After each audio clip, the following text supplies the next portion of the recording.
దేవుడమ్మా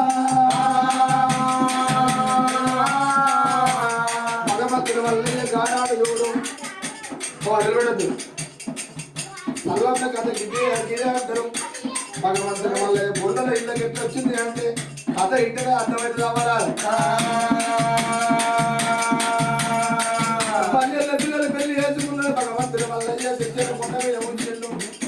కాళ్ళకు పెట్టుకున్న పశు ఆడలేదు పాడలేదు వల్లేదు భగవంతుడి వల్లే కావాలి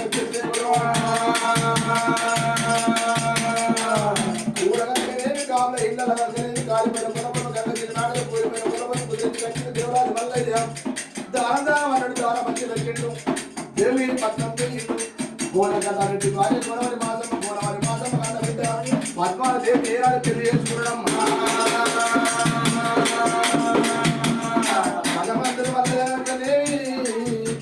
రావణ లంచవన్న లక్కతో ఎట్లా బట్టి దేవుగా చేస్తాంటే కన్న కూడా పుట్టిన ఒకటి దొరికింది. సవలక్క మాట దొరికింది. మందగాడ కనుకనేవి అగ్ని లేకపోతే అటువంటి వదిలించిండు భగవంతుడు మల్లయ్య. రావణుడి బిడ్డను రత్నకి దేవుడికి పెళ్లి చేసుకున్నాడు దేవుడు.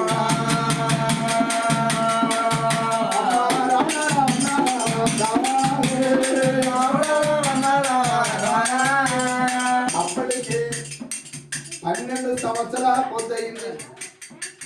గడపదు నిలబడదు. భగవంతుడు మళ్ళీ ఎనుకున్నాడు.